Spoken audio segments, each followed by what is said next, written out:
Welcome to this week's virtual Drasha. This week we have the incredible privilege of the parshas of Chulas and Balak.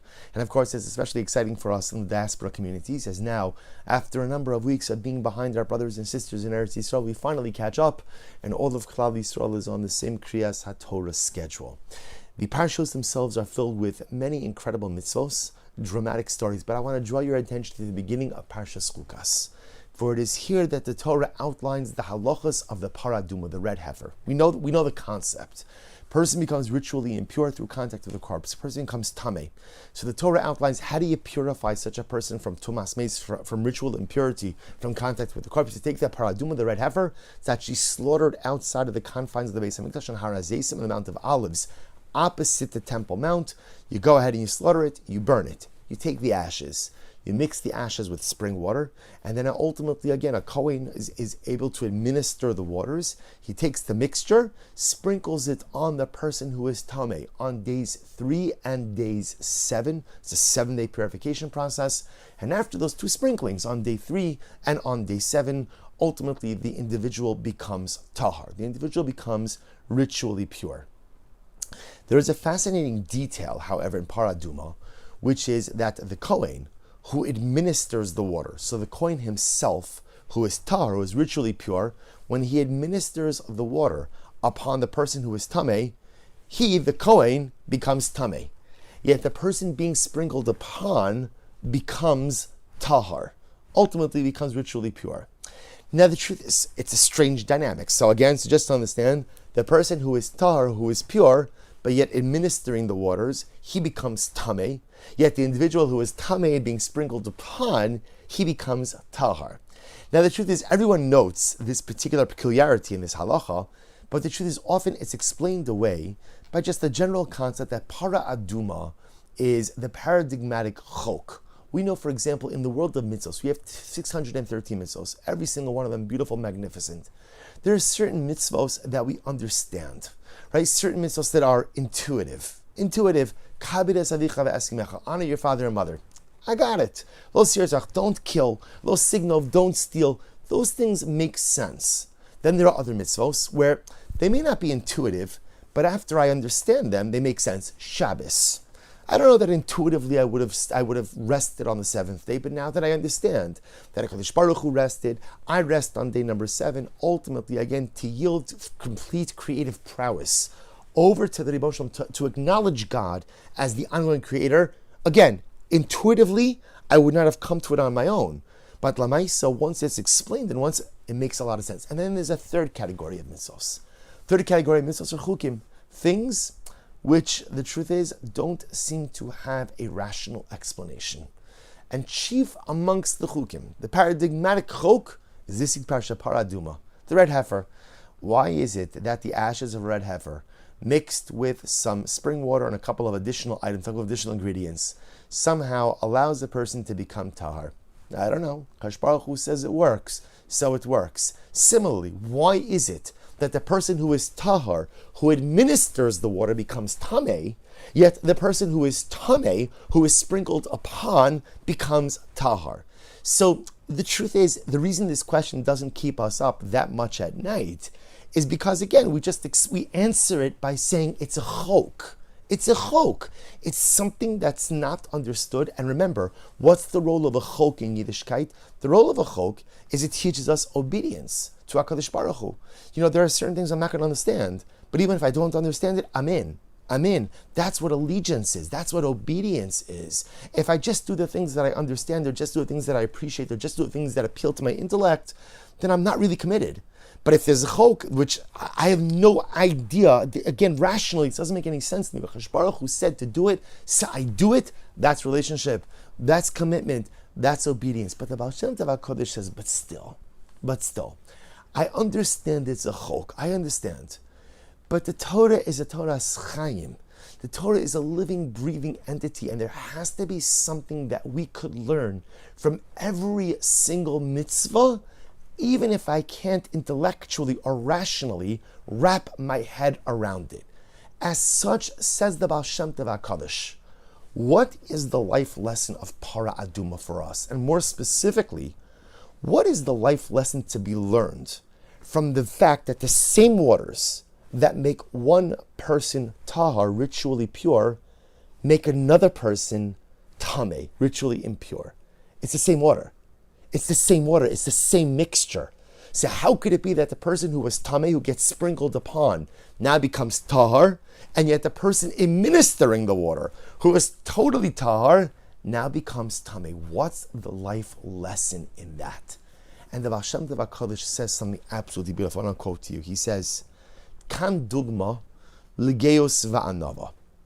The Baal Shem Tov says that the takeaway message of Parah Aduma essentially is that one entity, one thing, could have a duality, could have two identities, and mean something dramatically different for two people. The example the Baal Shem Tov HaKadosh gives is when it comes to arrogance and humility. Right? If you were to stop a person on the street, tell me, is arrogance good or bad? The person would say, bad. Is humility good or bad? Humility, excellent, beautiful. So the Baal Shem Tov HaKadosh says that the truth is, it really depends. And listen to what the Rebbe says. The Rebbe says sometimes humility could be the most incredible thing in the world. He says, Adam, shu rachok, so humility could be the most incredible thing. Now, let me read it to you. He says, Adam, shu rachok mod me'avodas Hashem. So you could have a person who is very distant from HaKadosh Baruch Hu. However, we all have moments like this in life where as a result of just some poor life decisions, some big mistakes, I just find myself distant from the Ribbono Shel Olam.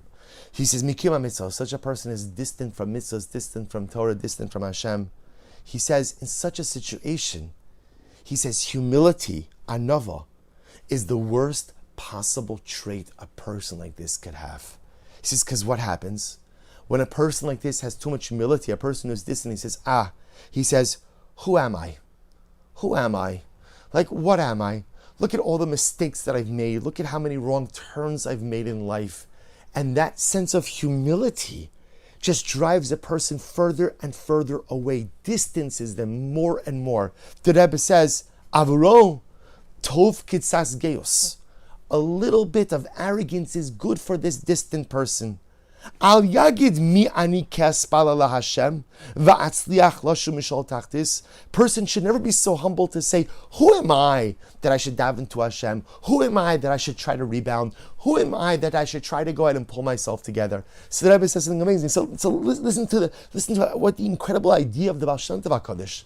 So the Rebbe is saying you could take one trait, humility, where on one hand, again, I'd say the most incredible trait in the world, Va'ish Moshe Anav Mikol, the paradigmatic virtue of Moshe Rabbeinu was humility.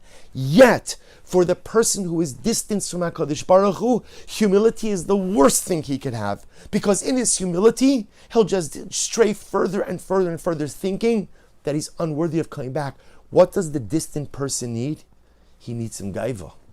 He needs some arrogance. Healthy arrogance. What he needs to be able to say is, you know what? I'm special. I'm good. I'm holy. I am a child of Avraham, Yitzchak, and Yaakov, Sarah, Rivka, Rachel, and Leah. I am a spiritual descendant of Moshe Rabbeinu. I am a spiritual descendant of Aaron HaKohen, of David HaMelech, of Shlomo, of all the Ishbis, and invite everyone in. Right? That's who I am. Sometimes in order to come back to HaKadosh Baruch Hu after massive defeat and failure, you need a little bit of gaiva. You need a little bit of arrogance. You have to remind yourself of who and what you are. So it's incredible.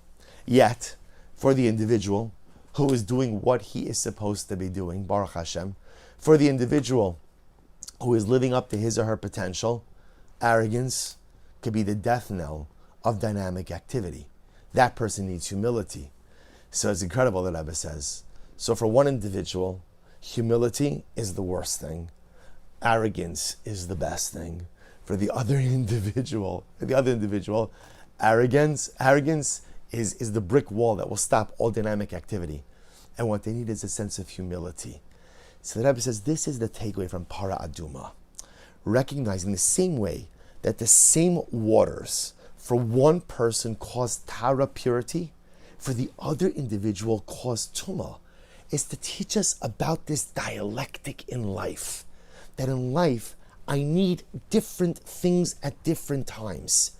And in one moment, a certain midah could be healthy, And the next midah could be destructive. And that same midah that was destructive now ultimately becomes healthy. And then it becomes destructive. But it's the same midah. It's the same thing. So sometimes I need to be humble because that pushes me forward. And sometimes I need to be arrogant because it's the arrogance that's what helped me rebound in the aftermath of a devastating life failure.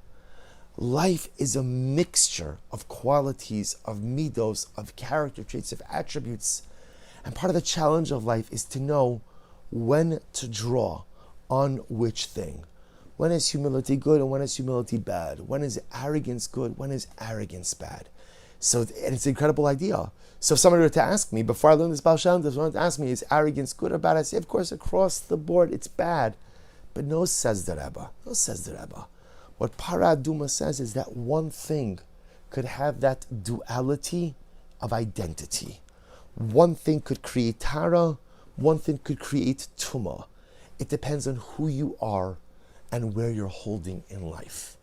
But to focus for the last few moments of our time together, just on the real takeaway message of the Rebbe, of how do we rebound in the aftermath of devastating failure? Because, dear friends, don't we all experience this? Don't we all have those moments where I think to myself, this time, I really messed up. This time, this is it. This is like the nail in the coffin.